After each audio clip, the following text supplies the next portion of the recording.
ইরানের ৩টি গুরুত্বপূর্ণ পারমাণবিক স্থাপনায় বিমান হামলা চালিয়েছে যুক্তরাষ্ট্র। আর এই হামলাটি হয়েছে বাংকার ব্লাস্টার বোমা দিয়ে, যা B-2 স্পিরিট স্টেলথ বোমারু বিমানের সাহায্যে ফেলা হয়েছে। আর এই বোমার বিশেষত্ব হচ্ছে এটি মাটির গভীরে থাকা ঘাঁটি, শক্তপোক্ত কমান্ড সেন্টার বা সুরক্ষিত পরমাণু স্থাপনায় আঘাত হানতে সক্ষম। সাধারণ বোমা যেখানে ভূমিতে আঘাত করলে বিস্ফোরিত হয়, সেখানে বাংকার ব্লাস্টার মাটির গভীরে প্রবেশ করে বিস্ফোরিত হয়, যার ফলে এর ধ্বংস ক্ষমতা কয়েক গুণ বেড়ে যায়। এই ধরনের বোমা একাধিক স্তরে কংক্রিট বা পাথর ভেদ করে লক্ষ্যে পৌঁছাতে সক্ষম। আর এই সক্ষমতাই এই বোমাকে করে তুলেছে অত্যন্ত ভয়ঙ্কর।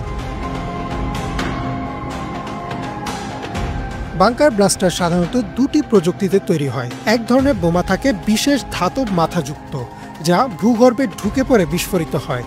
অন্য ধরনের বোমা লেজার বা জিপিএস গাইডেড, যার মাধ্যমে নির্ভুলভাবে টার্গেট চিহ্নিত করে আঘাত হানা সম্ভব। আমেরিকায় তৈরি GBU-57AB ম্যাসিভ অর্ডিন্যান্স পেনেট্রেটর বা MOP হল বিশ্বের সবচেয়ে শক্তিশালী বাংকার ব্লাস্টার বোমা, যার ওজন প্রায় 14,000 কেজি এবং এটি মাটির 60 মিটার গভীর পর্যন্ত সুরক্ষিত স্থাপনায় আঘাত হানতে পারে।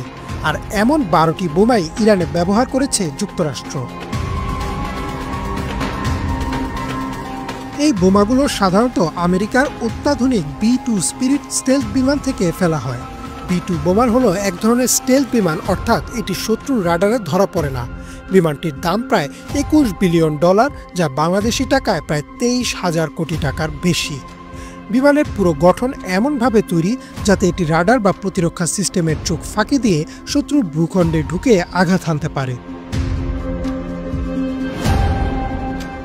বাংকার ব্লাস্টার বোমা এত ভয়ঙ্কর কারণ সাধারণ বিমান হামলায় যে পরিমাণ ক্ষয়ক্ষতি হয়, বাংকার ব্লাস্টারে তার চেয়ে বহুগুণ বেশি ক্ষয়ক্ষতি হয় একটি নির্দিষ্ট জায়গায়। বিশেষ করে পরমাণু গবেষণাগার, ভূগর্ভস্থ অস্ত্র ভাণ্ডার বা শেল্টার ধ্বংস করার জন্য এই বোমার বিকল্প নেই।